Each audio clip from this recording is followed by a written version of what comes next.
नमस्कार। आज मैं अपनी बहनों को डिलीवरी के समय, जब भी लेबर पेन शुरू होता है, आप अपने घर से शुरू होते हैं, तो डिलीवरी के समय जब आप अस्पताल जाते हैं तो कौन कौन सी चीज़ की तैयारी करके हमको जाना चाहिए और किन किन बातों का ख्याल रखना चाहिए, उसके बारे में बताना चाहूँगी।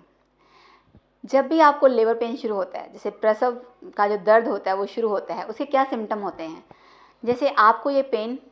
रुक रुक कर होगा, जैसे पेन आया फिर चला गया, फिर आया फिर चला गया। दूसरा, नीचे से पानी की थैली फूटने से जो पानी जैसे जाता है, लगता है जैसे एकदम पानी बहुत तेज़ी से नीचे से गया, तो ये भी एक साइन है कि आपका लेबर पेन शुरू हो गया है।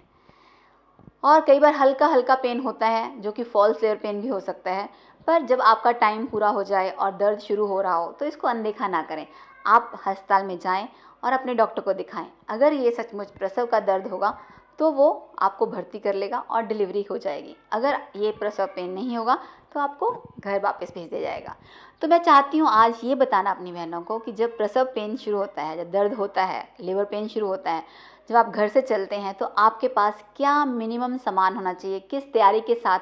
आपको जाना चाहिए, या डिलीवरी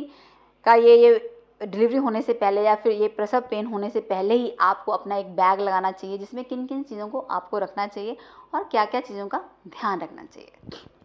तो जैसे ही डिलीवरी का पेन शुरू होता है, आपको पहले से ये इंतज़ाम होना चाहिए कि रात को कभी पेन 2 बजे हो गया, 3 बजे हो गया, तो आप कैसे अस्पताल पहुँचेंगे, आपका नज़दीकी अस्पताल कौन सा है, कौन डॉक्टर आपको 9 महीने से देख रहा है जो कि आपकी डिलीवरी करवाएगा, और आप किस अस्पताल में जा रहे हो, क्या उस अस्पताल में ब्लड बैंक की फैसिलिटी है,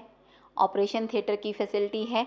बच्चे को अगर आईसीयू की ज़रूरत पड़े या माँ को आईसीयू की ज़रूरत पड़े क्या उसकी फैसिलिटी है। तो ये आपको पता होना चाहिए, क्योंकि नहीं तो क्या होता है, आप घर से शुरू कर चलते हैं, फिर ऐसी जगह जाते हैं जहाँ पे ये फैसिलिटी नहीं है, फिर वो लोग आपको वहाँ रखने के बाद किसी और जगह भेजते हैं, यहाँ पे ये फैसिलिटी है। तो इसमें कई बार वक्त बर्बाद हो जाता है और हमारे माँ और बच्चे की जान खतरे में पड़ जाती है। तो ये आपके पास अस्पताल का नंबर, डॉक्टर का नंबर, एम्बुलेंस वाले का नंबर, ये आपको एक डायरी में लिख के ज़रूर से रख लेना चाहिए, ताकि जब भी आपको ज़रूरत पड़े आप अपनी एम्बुलेंस को, या आपके गांव में या शहर में जो भी ट्रांसपोर्ट का साधन है उसका फ़ोन नंबर अपने पास ज़रूर रख लें, ताकि जैसे ही दर्द शुरू हो आप फ़ोन करके ट्रांसपोर्ट वाले को बुला लें और आप समय से अस्पताल के लिए शुरू हो जाए, जाने के लिए अपनी यात्रा शुरू कर दें। और साथ में आपके कौन कौन लोग जाना चाहिए, एक आपके साथ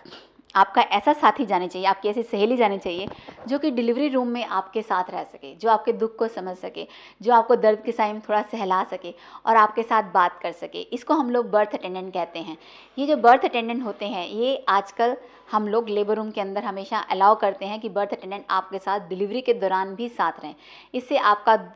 बहुत मदद मिलती है, आप उसके साथ बात कर सकते हो, अपना दुख साझा कर सकते हो और आपको अपनापन लगता है कि कोई आपके साथ है। बर्थ अटेंडेंट उनको लेना चाहिए जिसको आपका दिल खुश हो,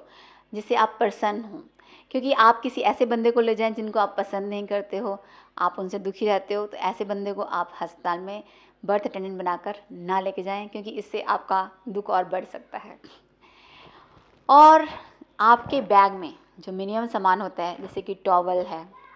2-3 नाइट ड्रेसेस हैं और अंडरगारमेंट्स हैं, और कुछ ब्रश, टूथब्रश है, कंघी है, ये सारा सामान आपको अपने साथ, साबुन है, ये ज़रूर से ज़रूर बैग में रख लेना चाहिए, क्योंकि कई बार तुरंत जाते ही सारा सामान नहीं मिल पाता है और हम लोग इधर उधर भागते रहते हैं और ये सब चीज़ों के लिए काफ़ी मुश्किल हो जाता है। और कुछ खाने का सामान जैसे कि बिस्किट हैं, सादा बिस्किट हो गया, कुछ हल्का फुल्का और घर से बनाया हुआ सामान आप अपने पास रख सकते हैं, क्योंकि रात में हो सकता है कई बार खाने को कोई दुकान बंद होती है या रेस्टोरेंट में हमारे साथ जो अटेंडेंट होता है उनके पास कुछ खाने को नहीं होता, तो ये सामान हमको अपने साथ थोड़ा रख लेना चाहिए। और आपको सबसे ज़्यादा ज़रूरी, हम क्या बोलते हैं, जब भी मरीज़ आता है वो अपने सारे कागज़ जो उसका इलाज चल रहा था वही घर पे छुड़ाता है, फिर हमको बोलता है डॉक्टर साहब हम तो जल्दी जल्दी में भूल गए। अब बताइए अब हम क्या करें, अब हमको सारी उसकी जांच दोबारा से करानी पड़ती है, अब हमको पता ही नहीं उसका क्या ब्लड ग्रुप है, क्या है। तो जब भी अस्पताल में जाएं, सबसे ज़्यादा ज़रूरी आप अपनी पूरी की पूरी फाइल अपने साथ रख लें और कोई भी कागज़ घर पे ना छोड़ें, जिससे कि आपको इलाज में अस्पताल में कोई भी प्रॉब्लम नहीं होती है। दूसरा हमने देखा है कई बार ठंड में जब आते हैं, कई बार मरीजों के पास बच्चे के लिए कोई कपड़ा नहीं होता। उनका शायद मिथ है कि बच्चा जब पैदा होगा उसके बाद ही कपड़े खरीदेंगे, पर मेरा ये मानना है कि अगर नए कपड़े नहीं तो कुछ पुराने कपड़े या फिर कोई टॉवल अच्छा जिसमें बच्चे को ठीक से रखा जा सके, जी ज़रूर से रख लें। पता चले हमारे अंधविश्वास के कारण बच्चे को ठंड लग गई और बच्चे को आईसीयू में भर्ती करवाना पड़ गया, तो मैं नहीं चाहूँगी कि आपकी छोटी सी इस भूल के कारण हमको बच्चे के लिए दिक्कत का सामना करना पड़े, तो ये ज़रूर रख लें। और किसको आपको अपने साथ लेके जाना चाहिए? हाँ, कभी कभी डिलीवरी के दौरान माँ को ब्लीडिंग बहुत होती है, तो हमको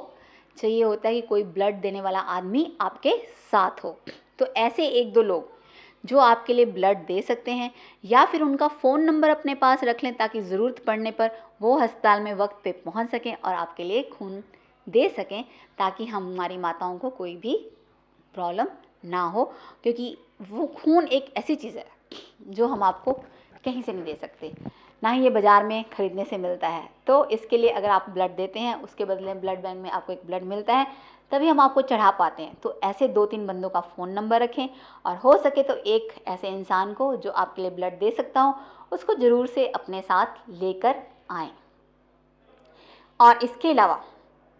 कभी कभी बहुत रेयरली हमको पेशेंट कभी सीरियस हो जाता है, तो ऐसे में हमको पेशेंट को कभी कभी आईसीयू में रखना पड़ता है, तो आपके पास एक इमरजेंसी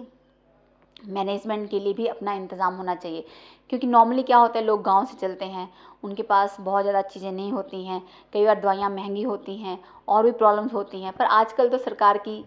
स्कीम चल गई है JSY, तो इसलिए आपके लिए बहुत अच्छा है कि आपको ना तो कोई दवाई खरीदनी पड़ती है, ना ही कोई एडमिशन का खर्चा है। एम्बुलेंस भी आपके लिए फ्री है, और डिलीवरी के बाद 1400 रुपया भी आपके अकाउंट में जमा होता है। तो आप जब अस्पताल जाएँ तो अपने साथ अपना आधार कार्ड और बैंक का डिटेल ज़रूर ले जाएँ, क्योंकि इससे आपके अकाउंट में 1400 रुपये जमा करने में हम लोगों को भी बहुत आसानी होती है। तो मेरे को लगता है कि अगर हम इन सब बातों का समराइज़ करें, क्या क्या लेके जाना चाहिए? एक ऐसा साथी जो हमारा डिलीवरी के साथ हमारा साथ दे, हमारे साथ बात करे, हमारा दुख सुख बांट सके। दूसरा, एक ऐसा इंसान जो हमारे लिए ब्लड दे सके। तीसरा, अपने बैंक का डिटेल एंड आधार कार्ड लेके आना है, ताकि डिलीवरी के बाद जो 1400 रुपये मिलता है सरकार की तरफ से वो अकाउंट में जमा हो सके। और कुछ खाने पीने की चीज़ें और कुछ वस्त्र और कोई भी ट्रांसपोर्ट का साधन जिसमें आपके पास एम्बुलेंस का नंबर हो, ताकि आप समय से अस्पताल में पहुंच जाएं। और किस अस्पताल में पहुंचें? जिस अस्पताल में ब्लड बैंक हो, जिसके पास ऑपरेशन की फैसिलिटी हो, जिसके पास आईसीयू की फैसिलिटी हो। मैं मानती हूँ कि हमारे देश में सब अस्पतालों में ये फैसिलिटी नहीं है, पर इन अस्पतालों के पास अपना रेफरल सेंटर होना चाहिए, ताकि ज़रूरत पड़ने पर ये लोग ब्लड मंगवा सकें और ऑपरेशन का इंतज़ाम कर सकें और आपको सही समय पर सही जगह पर पहुंचा सकें। तो मैं सोचती हूँ कि मेरी आज की वार्तालाप से मेरी बहनों को कुछ लाभ हुआ होगा, और ये सब बातें जो मैंने आपको बताई हैं वो आप अपनी दूसरी बहनों को भी बताएं, ताकि उनको भी इसका लाभ मिल सके। इसी के साथ मैं आप लोग से विदा लेती हूँ। धन्यवाद।